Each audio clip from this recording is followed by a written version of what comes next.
Shalom saudaraku yang dikasihi Tuhan Yesus Kristus. Selamat pagi, salam sejahtera untuk kita semuanya. Selamat datang kembali di Renungan Rohani pagi hari ini. Semoga saudara yang terkasih dalam keadaan sehat selalu. Kiranya damai dan sukacita Roh Kudus melimpah di dalam hati dan pikiran saudara saat ini. Sebelum kita mulai renungan pagi ini, marilah kita bersama-sama berdoa. Tuhan Yesus, terima kasih sudah membangunkanku pagi hari ini. Terima kasih atas penyertaan dan perlindungan Tuhan.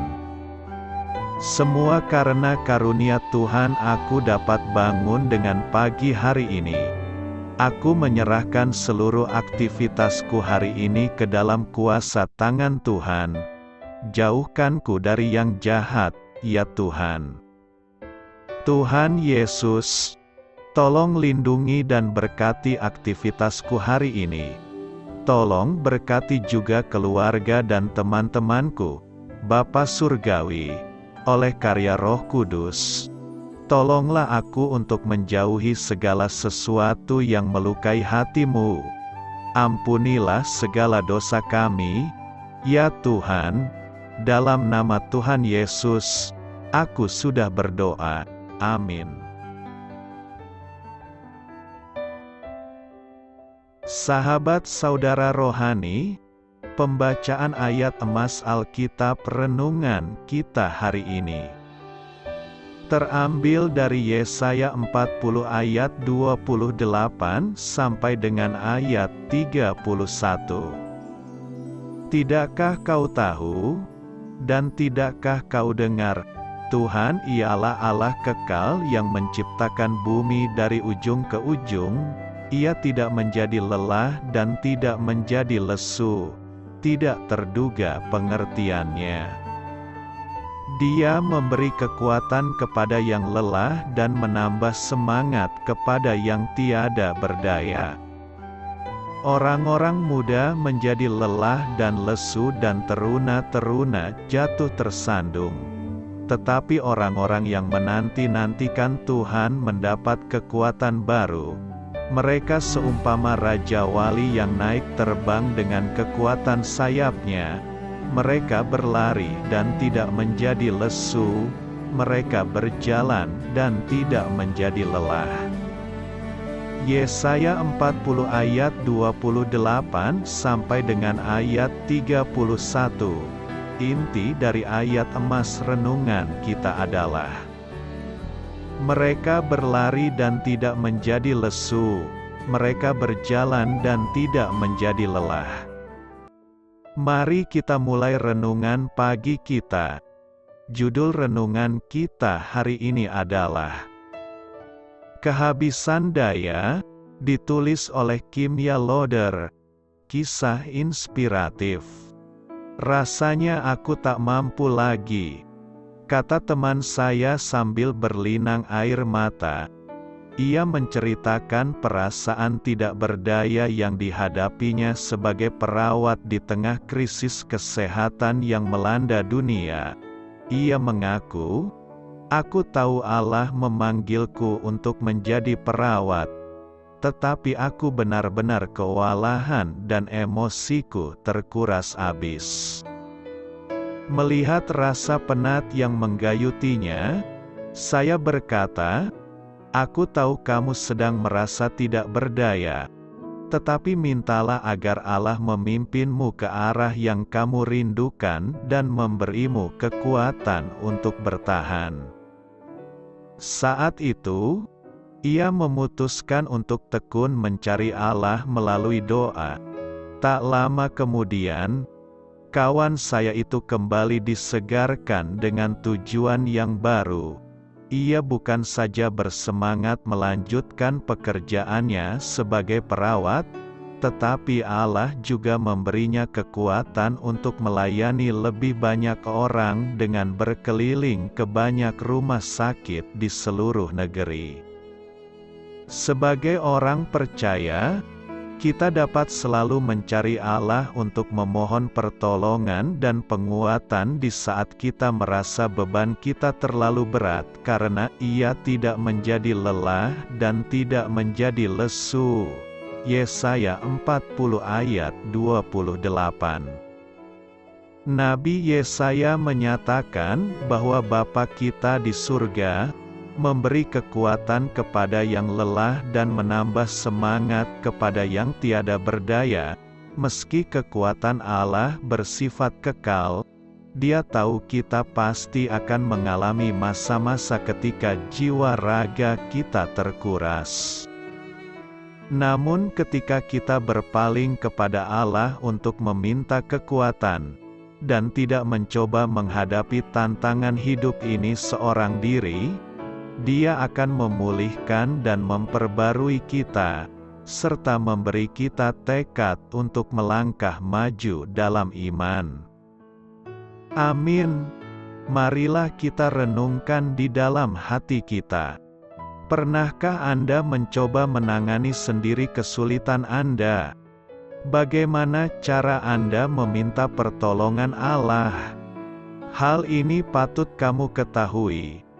Allah telah memperingatkan Yehuda yang tidak mau bertobat, bahwa Dia akan memakai dua negara adik kuasa penyembah berhala, Asyur dan Babel, untuk menghukum kesetiaan mereka.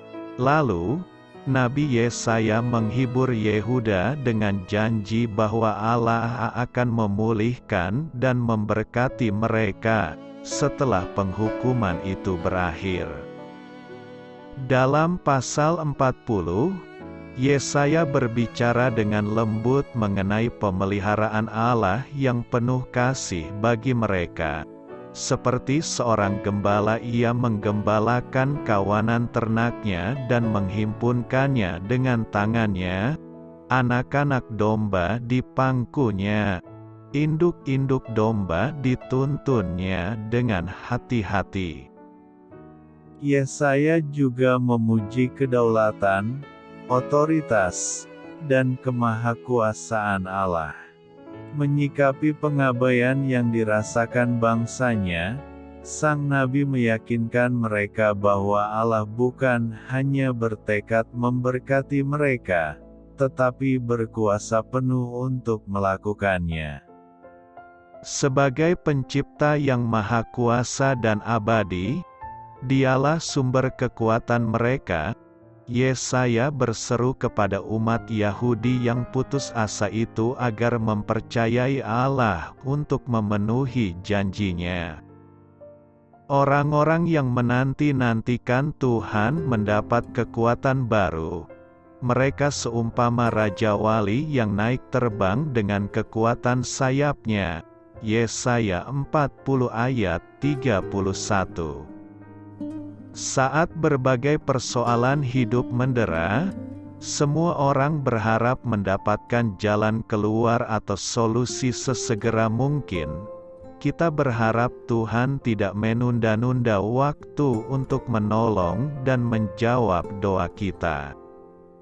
Semua orang menginginkan segala sesuatu yang serba instan, padahal jalan Tuhan tidak ada yang instan. Semua melalui proses. Ketidaksabaran menantikan Tuhan bertindak adalah faktor yang menyebabkan kita gagal melihat dan mengalami perkara-perkara besar dari Tuhan. Nabi Habakuk menasihati, sebab penglihatan itu masih menanti saatnya, tetapi ia bersegera menuju kesudahannya dengan tidak menipu. Apabila berlambat-lambat, nantikanlah itu, sebab itu sungguh-sungguh akan datang dan tidak akan bertangguh. Habakuk 2 ayat 3. Mengapa kita harus menanti-nantikan Tuhan? Karena waktu Tuhan bukanlah waktu kita. Melalui kesabaran dan ketekunanlah seseorang akan menerima apa yang dijanjikannya. Sebab segala sesuatu yang dijanjikan Tuhan tidak ada yang terlambat, dan juga tidak terlalu cepat.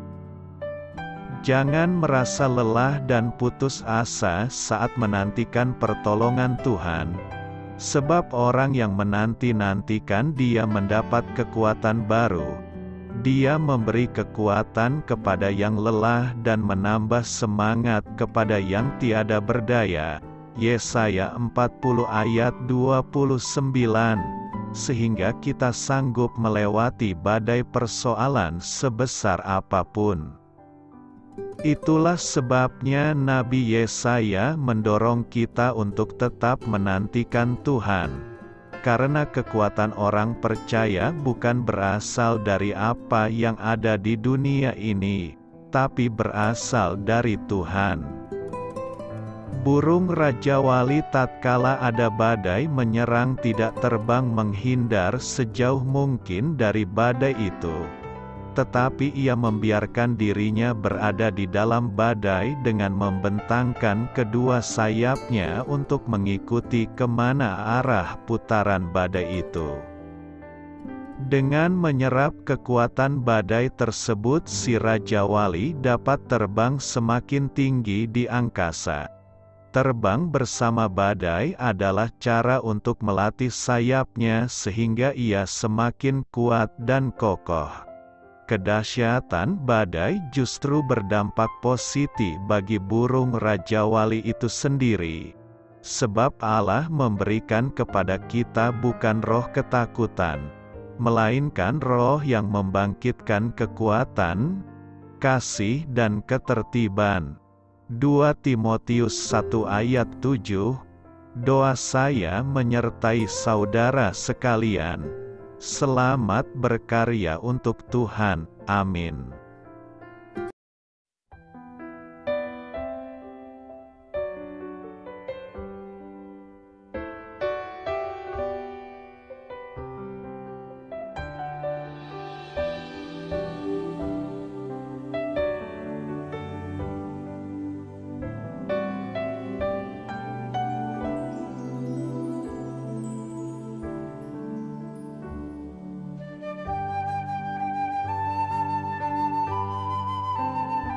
Marilah kita renungkan sahabat saudara rohani. Demikianlah renungan firman Tuhan pagi hari ini. Semoga menjadi berkat dalam hidup kita. Dan sebelum kita memulai segala aktivitas kita pagi hari ini, marilah kita berdoa. Selamat pagi Bapa, malam hari telah berganti pagi. Kehidupan baru telah Engkau berikan kembali bagi kami. Bapa Surgawi, tolonglah aku menyadari kebutuhan orang lain, supaya aku dapat membagikan apa yang telah Engkau berikan kepadaku. Pada saat aku membutuhkan, berilah aku keyakinan bahwa Engkau akan mencukupkanku, melalui orang-orang yang mengasihi-Mu, bukan karena kami pantas atau layak, namun karena kasih karunia-Mu kami boleh ada, sebagaimana kami ada di pagi hari ini. Terima kasih Tuhan, atas kesempatan baru yang telah Tuhan berikan kepada kami, untuk bisa memperbaiki diri agar kami bisa lebih layak di hadapan-Mu. Hari ini kami serahkan semua perkara dan kesulitan yang akan kami lalui ke dalam tangan-Mu. Biarkanlah kami bisa memuliakan-Mu dalam segala aktivitas yang akan kami lakukan. Amin. Biarlah firman Tuhan menjadi pengingat untuk kita semua, bahwa tuntunan dari Roh Kudus akan selalu memberi jalan keluar bagi setiap permasalahan hidup kita, dan memberi kedamaian di hati kita. Sampai jumpa di renungan pagi saudara rohani berikutnya.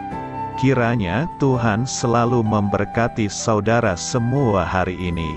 Amin. Shalom.